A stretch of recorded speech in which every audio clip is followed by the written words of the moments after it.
Hello and welcome to episode 4 of Novel Approaches, a close readings podcast from the London Review of Books. I'm Thomas Jones, a senior editor at the paper and your host for this episode on Vanity Fair, William Makepeace Thackeray's novel without a hero, published in 1847 to 48. So almost exactly contemporaneous with Wuthering Heights, the subject of our last episode, and in many ways a very different kind of book, though I think there are some intriguing correspondences, for which stay tuned. But to talk about Vanity Fair today, I'm delighted to be joined by Rosemary Hill and Colin Burrow. Rosemary is a contributing editor at the LRB, whose books include a biography of Pugin, a history of Stonehenge, and most recently, Times Witness, History in the Age of Romanticism. In 2022, she presented an LRB podcast series on romantic history. Hello, Rosemary, and thank you so much for being here today. Hello. Colin Burrow, a Fellow of All Souls College, Oxford, has been writing for the LRB since 1999, I think. His books include Shakespeare in Classical Antiquity and Imitating Authors, Plato to Futurity, as well as editions of Ben Jonson, Shakespeare and the Metaphysical Poets.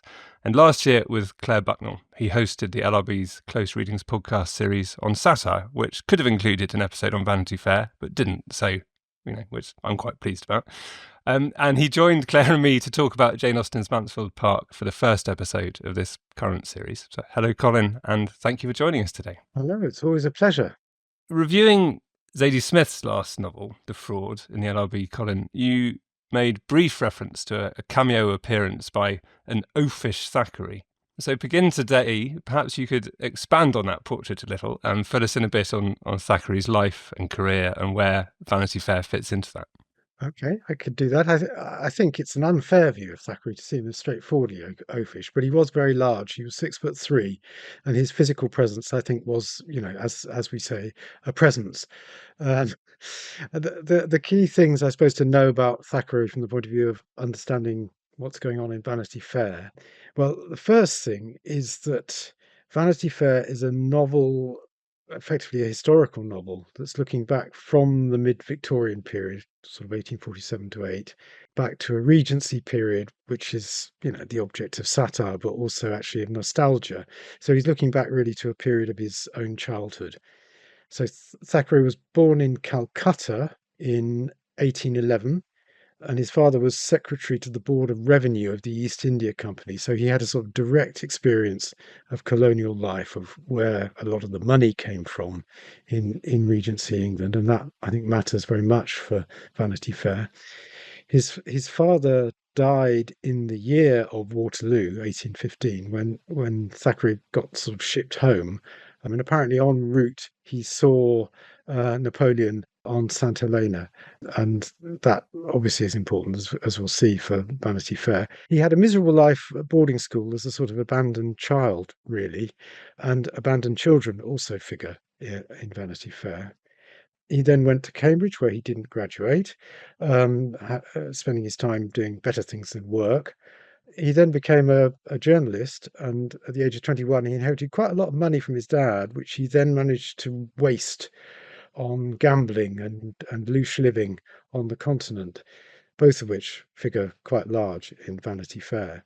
He got married in 1836, and his marriage could not be described as a success. His poor wife suffered from awful postnatal depression and became effectively institutionalized from about 1840. So, fractured families and bad marriages, which are very much the stuff of Vanity Fair, were things he knew about. But he also, I think, knew what kind of damage a gambling, irresponsible, large male person could inflict on a wife or a vulnerable woman. And that's also really, really important, I think, for Vanity Fair.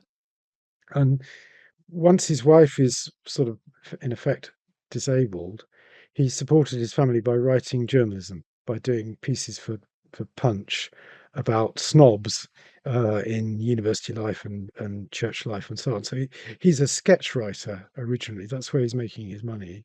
And again, that really helps reading Vanity Fair, I think, because it is a novel with a big sprawling plot, but it's also in some ways a series of sketches by a great journalistic sketch writer.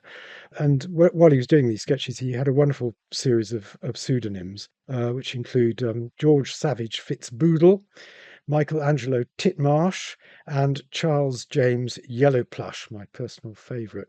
So he's doing all this under pseudonyms, but it was Vanity Fair in 1847 to 8. It was published as in serial form, that really made his name and his reputation. It was published under his name. But I think to get on its wavelength, you have to think of it as a novel written by someone whose main skill was the sort of learned, slightly teasing address to a highly literate audience that you could get in Punch or a bit later on in the Cornhill magazine, which Thackeray edited. It's a novel, but it's a novel written by somebody who, read Montaigne's essays and imitated them, and who also read Addison's Spectator. So it's part of a tradition of essay writing as much as it's part of a tradition of novel writing, I think. And he pitches his voice as a journalist in a very clever way to tease his readers and engage them at the same time. And again, I think that is a quality that comes through very strongly in the novel. So that, is his life. He wasn't an oaf, but he was a large and vocal presence, shall we say. And as you said, that Vanity Fair, that it was published 1847 to 1848, which is a time of revolution in Europe, but set a few decades earlier, the action running from the early 1810s to the early 1830s, I think we get to by the end. So as you say, it's a historical novel, but it's fairly recent history. I don't know, it's a bit like writing a novel now that begins shortly before the fall of the Berlin Wall, for example. So, Rosemary, I mean, what is that historical context of Vanity Fair, and why does the history matter to it? Well, for all of them, as he says at one point in the book, we were children at the time of Waterloo. And it's remarkable, actually, how many of the Victorians wrote historical novels, in inverted commas, which were within living memory, just about. Partly it was because they all wanted to be Walter Scott, whose great novel, Waverley, 'tis 60 years since, because Scott had worked out that if you write about a period that people don't remember firsthand, but they've heard about it from their parents and their grandparents, you can do just enough familiarity and just enough mythology to really get your audience engaged, and you have scope. And I mean, the thing about Waterloo was that it was the cataclysmic event. It gets into fiction with Stendhal, with Tolstoy, but it takes some time to get involved in fiction. The person who wrote a novel about it, immediately was Walter Scott, who wrote The Antiquary immediately after he came back from surveying the battlefield. But nobody else had absorbed it enough to get it in. And I think the other point in Thackeray's case, it's not like George Eliot or Elizabeth Gaskell writing about the late 18th century before the French Revolution, which has really a lot of nostalgia in it. Thackeray and his contemporaries, Dickens, Pugin, all of them hated the Regency. They absolutely loathed it and everything it stood for. And that comes through all the time in Vanity Fair.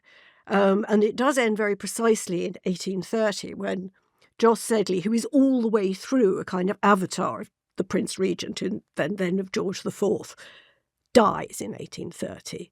We will come on later perhaps to how and why exactly he dies, but he has to die in 1830.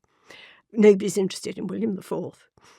And also I think we may come on also to talk more about clothes in the book because they are important.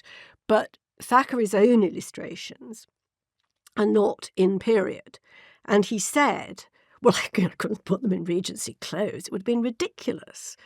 And it's a bit like now if you wanted to set a very serious drama in the 1970s and you gave all the men mullet hairdos and tank tops, we wouldn't find their sorrows and dramas taken very seriously. And I think that says a lot about the way that generation, which was just about remembering, born around the time of Waterloo, by the later 1840s, still furious with the Regency, still full of anger and less optimistic about putting everything right than they were perhaps in the earlier 1840s.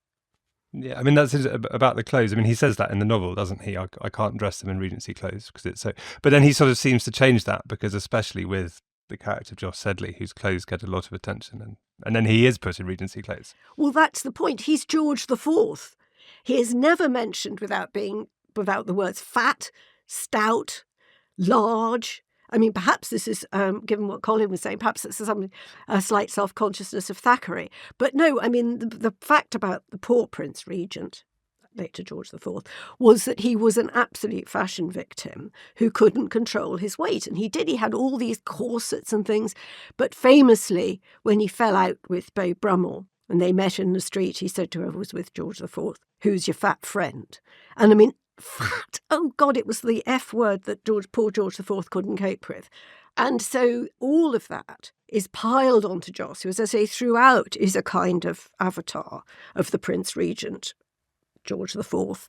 And it is part of his ridiculousness, this obsession with contemporary fashion.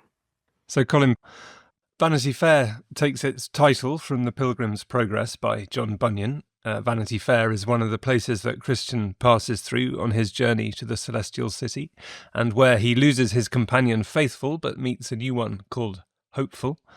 The fair is kept all the year long, and all that is there sold or that cometh thither is vanity. Thackeray's Vanity Fair is, if anything, even more full of incident, vain and otherwise. It's 800 pages long and was published, as you've said, in 20 instalments, so there are at least 19 cliffhangers. So not easy to summarise the plot faithfully, but I think, Colin, hopefully you're going to give it a go? Yeah, it's a bit like the Monty Python summarised Proust competition, isn't it, really? But I'll have a go. I suppose the simple way to think about the plot of Vanity Fair is as the life story of two more or less unfortunate women who meet first at Miss Pinkerton's Academy for Young Ladies. And they both have unfortunate marriages of various kinds. They are Amelia Sedley, so the sister of Joss, aka George, and Rebecca Sharp. So Amelia first. She's a sort of goody two-shoes, on the face of it at least, but also repeatedly described as a simpleton. And she's in love with the son of her father's friend and fellow merchant, who is called George Osborne. And the multiplying Georges in the novel very much endorse what Rosemary's just said about the hatred of the Regency. George Osborne's vain and selfish, but Amelia, she just loves him so much, and he can do no wrong. But Amelia's father goes bust after he's rashly invested in France at the point when Napoleon is imprisoned. And although she's then penniless, George is persuaded to marry her anyway by his great friend William Dobbin. And William Dobbin is a sweetie and, as Thackeray calls him, a spoonie who loves Amelia hopelessly and who can't bear to see her miserable, so tells her to marry George. And the marriage is a complete disaster because George is disinherited by his father and gambles away the little money that he has left, Thackeray the gambler, drawing on his life experience. And he is then, George Osborne is then shot through the heart. Big spoiler, at Waterloo. And I think you'll agree it's really a tribute to the marksmanship of the French forces that they managed to locate that tiny organ in George Osborne, because he clearly doesn't have very much heart.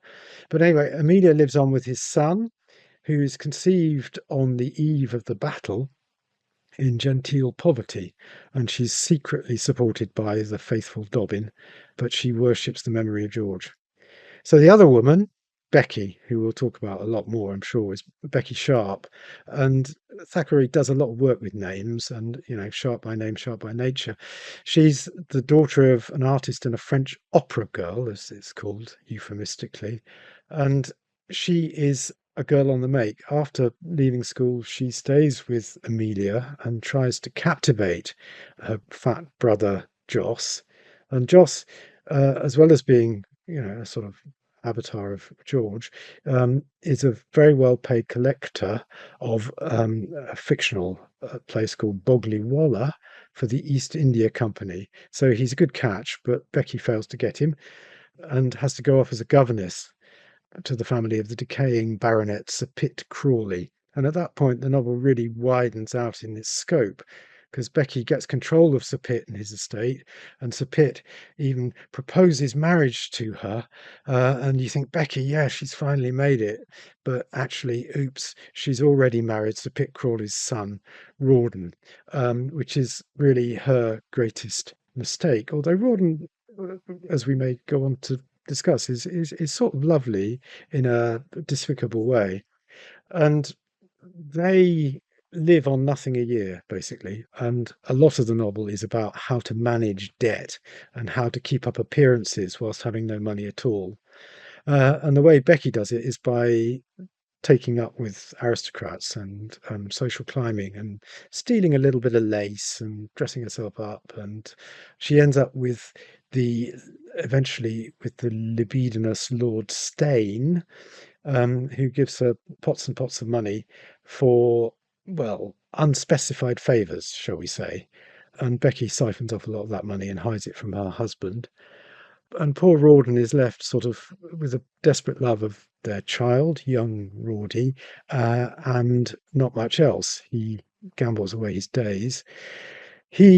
Rawdon eventually catches Becky and Lord Steyne together in a compromising situation after Becky has claimed not to have enough cash to pay his bail because he's been imprisoned for debt because he's massively in debt. And Rawdon, seeing the two together, does the full guardsman of honour thing, throws diamonds at Lord Steyne's head, challenges him to a duel, and all that's set for a dramatic showdown, which doesn't in fact happen because Rawdon, being venal, is offered the lucrative office of governor of the fictional Coventry Island, a job which is apparently certain death because the climate of Coventry Island is so bad, which he accepts, and he goes off there and dies. Becky, meanwhile, goes off around Europe as a lady of a certain age and a very uncertain reputation, and flits around dubious spa towns, wearing a lot of rouge and drinking a lot of brandy and mixing with people called Lord Tapeworm. And the sort of final climax of this great sprawling novel is that Becky ends up coinciding with Amelia in the German state of Pumpernickel, which we all visit on our holidays, obviously, don't we? And gives Amelia a great sob story about her terrible life. And Amelia, who is a terrible sap, falls for her all over again, and also falls out with Dobbin, who is her loyal companion throughout all this, although somebody that Amelia doesn't regard as being glamorous enough to marry. And this is the sort of really interesting turning point in the whole fiction and the sort of pivot for our view of Becky Sharp, who is in some ways the central character in the novel. Because Becky's not all bad. She decides that wet Amelia really deserves wet, spoony Dobbin. Uh, so she very kindly shows Amelia a letter which George Osborne, Amelia's husband, had sent her just before his death, which suggested that he should elope with Becky and that he should abandon Amelia. And she calls George that padded booby who had neither wit nor manners nor heart. I mean, he had just enough heart, of course, to be shot in it, but that's all he had. And so Amelia's angel George crashes from his pedestal, and Amelia realizes that she ought to marry Dobbin, which she does. And meanwhile, Becky does finally entrap Amelia's fat and foolish brother Joss, and probably, although we're not quite sure, murders him for his life insurance. And with that, Thackeray returns what he calls his puppets to the puppet box. So I've summarized Proust in several minutes, but hope that gives you a sense of what's going on. It does sprawl, and it is wonderful, and it's extremely funny at every point. I mean, that question about the puppet putting his puppets away, he says at the beginning he presents it as a puppet show. Is that what they are, Rosemary, or do the characters have more autonomy than that? I think it's quite interesting how the narrative, his way of doing the narrative changes sort of before and after Waterloo. Because at the beginning, he does a lot of kind of Tristram Shandy-ish things. He walks into the story. It's very funny. And at a certain point, he says, well, I know this is all very boring, but, look at the characters. I mean, that's what they would be like. And then he says, well, supposing we'd set it among the aristocracy, or supposing we'd set it below stairs. But, we are where we are, so come along. But he does much less of that after Waterloo. It becomes much more like a Dickens novel. And I found the characters, I mean, the more he insists that they're puppets, the more believable they are.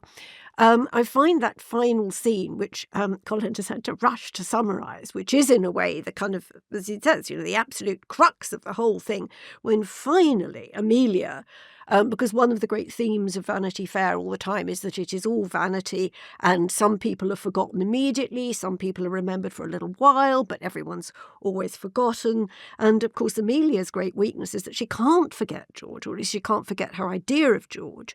And I think the idea that just seeing one letter would completely, within the space of half a chapter, without any apparent trauma, she just sort of says, oh, I see, oh, it was all a terrible mistake then, and marries Dobbin. No, I don't believe that at all. That's much more, coming to the end of a serial, help, we've got to have an end moment. And there are several of those in it where you think he's thinking of things to say, or he's having to wrap it all up. But I mean, it is very difficult. He's most of the time, I think, brilliantly skillful at but at any point you might be on the brink of feeling the slightest sympathy for anybody. He undermines them. He undermines their looks, he undermines their motives.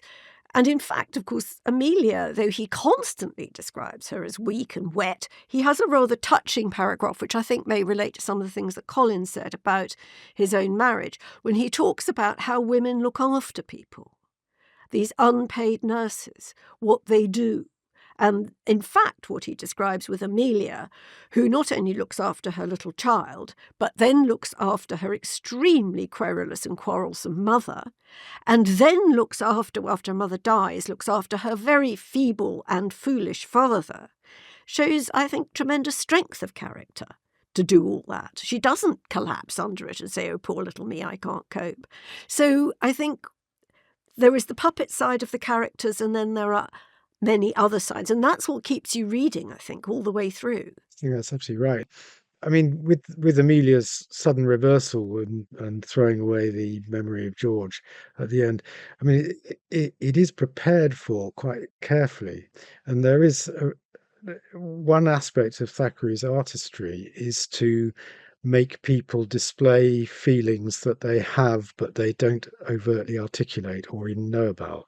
And there's a really great moment like that when Amelia is told incorrectly that Dobbin, who she thinks of as this great reliable source of support, but doesn't think of amorously at all, when she hears that Dobbin is going to get married. And she's described by Thackeray as being very happy indeed.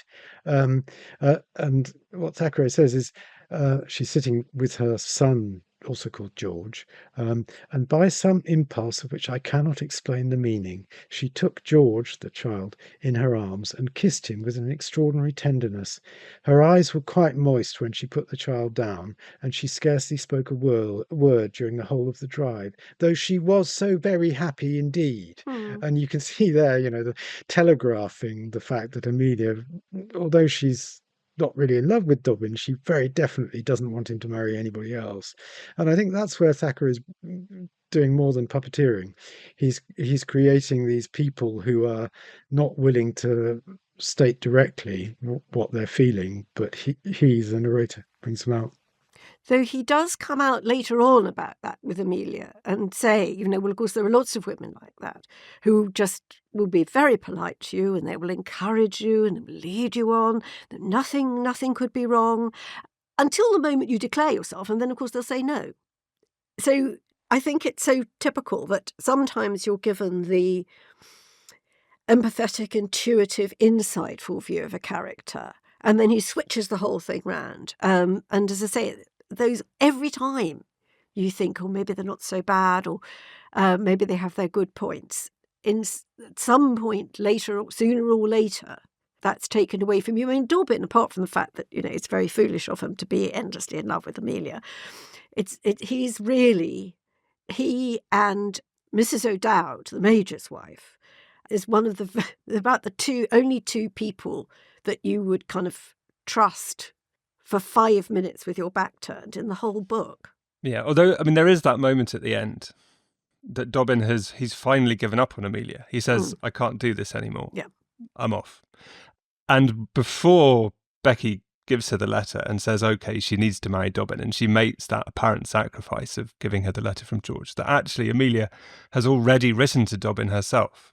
So in a sense, it's a kind of acte gratuit by Becky. And in a way that Dobbin giving up on Amelia, you know, and in a sense, he turns out to be just as transactional as everyone else. He says, but I've given you all this money. I've been so loyal to you for all these years. You have to marry me, because I've essentially, he almost gets to the point of saying, I've bought you, so come on. Well, except that a lot of the giving of the money, and indeed the giving of the pianos, a lot of role pianos being given to young women anonymously, plays in 19th century fiction. But he's done a lot of this anonymously, and he did go away for 12 years. So, I mean, I think he is human. I think that moment of complete exasperation. And after that, he doesn't press it and he goes away. And it really rather makes Thackeray's point that if he hadn't gone away, it was Amelia coming to terms with what Colin's been saying, that actually somewhere she needs him, somewhere in her heart. She knows that that's the right thing to do, even before Becky tries to ruin all her past as well as her present. No, that is true. And another ways where things get turned around is that you think that Becky is the sharp one who sees everything, and Amelia is a little bit dim and can't see what's right in front of her.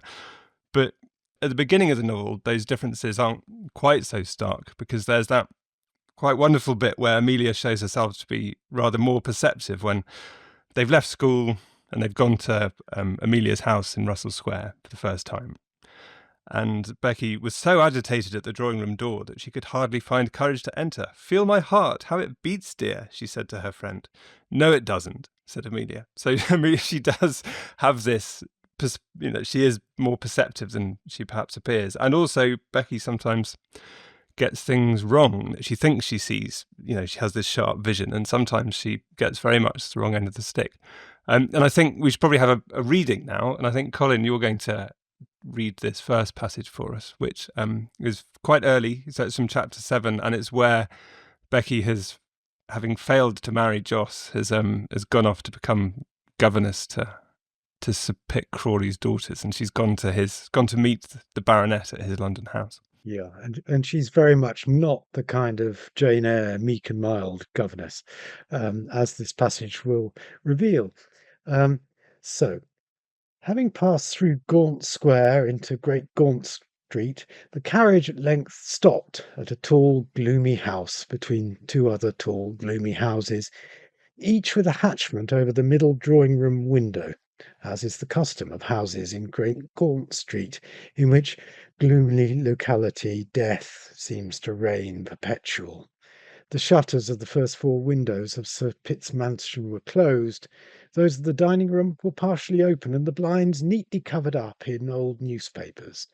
John, the groom who had driven the carriage alone, did not care to descend to ring the bell, and so prayed a passing milk boy to perform that office for him. When the bell was rung, a head appeared between the interstices of the dining room shutters, and the door was opened by a man in drab breeches and gaiters, with a dirty old coat, a foul old neckcloth lashed round his bristly neck, a shiny bald head, a leering red face, a pair of twinkling grey eyes, and a mouth perpetually on the grin. "Is this Sir Pitt Crawley's?" says John from the box. "Aye," says the man at the door with a nod. "Hand down these here trunks, then," said John. "Hand 'em down yourself," said the porter. "Don't you see I can't leave me horses? Come, bear round, me fine fellow, and this'll give you some beer," says John, with a hoarse laugh, for he was no longer respectful to Miss Sharp, as her connection with the family was broken off, and as she had given nothing to the servants on coming away. The bald-headed man, taking his hands out of his breeches pockets, advanced on this summons, and, throwing Miss Sharp's trunk over his shoulder, carried it into the house. "Take this basket and shawl, if you please, and open the door," said Miss Sharp, and descended from the carriage in much indignation. "I shall write to Mr. Sedley and inform him of your conduct," she said to the groom. "Don't," replied that functionary. "I hope you forgot nothing. Miss Media's gowns, have you got them as the lady's maid was supposed to have had? I hope they'll fit you. Shut the door, Jim, you'll get no good of her," continued John, pointing with his thumb towards Miss Sharp. "A bad lot, I tell you, a bad lot." And so saying, Mr. Sedley's groom drove away. The truth is, he was attached to the lady's maid in question and indignant that she should have been robbed of her perquisites. On entering the dining room, by the orders of the individual ingaters, Rebecca found that apartment not more cheerful than such rooms usually are when genteel families are out of town. The faithful chambers seem, as it were, to mourn the absence of their masters. The Turkey carpet has rolled itself up and retired sulkily under the sideboard. The pictures have hidden their faces behind old sheets of brown paper. The ceiling lamp is muffled up in a dismal sack of brown holland. The window curtains have disappeared under all sorts of shabby envelopes. The marble bust of Sir Walpole Crawley is looking from its black corner at the bare boards and the oiled fire-irons and the empty card racks over the mantelpiece. The cellaret has lurked away behind the carpet. The chairs are turned up heads and tails along the walls, and in the dark corner opposite the statue is an old-fashioned crabbed knife box, locked and sitting on a dumb waiter. 2 kitchen chairs and a round table and an attenuated old poker and tongs were, however, gathered round the fireplace, as was a saucepan over a feeble sputtering fire. There was a bit of cheese and bread and a tin candlestick on the table and a little black porter in a tin pot. "Have you had your dinner, I suppose? It's not too warm for you. Like a drop of beer?" "Where is Sir Pitt Crawley?" said Miss Sharp majestically. "Hey, I'm Sir Pitt Crawley. Recollect you owe me a pint for bringing down your luggage." So there we are, the great entrance of Sir Pitt Crawley, his mouth always on the grin. Yeah, magnificent aristocrat. True nobility. It's such a great passage. The way the furniture is animated in order to hide itself away from its owner, and the way in which the whole scenario creates a picture of a house of decaying aristocracy that has been abandoned by its owners. That's just brilliant. And so you get the sudden surprise when you discover that the porter is in fact the baronet. It's just great sketch writing, really. I mean, that's what Thackeray was best at. If you're listening on the LRB podcast or on the free version of Close Readings, then I'm afraid we're going to have to leave you there. But if you enjoyed this conversation and want to hear the rest of it, and trust me, there's a lot more of it, you can do that right now by subscribing to Close Readings. And that will give you access to all our other Close Readings series as well, covering literature from ancient Greece to the present day. And you can find details of how to do that in the description or go directly to lrb.me/audio. That's lrb.me/audio.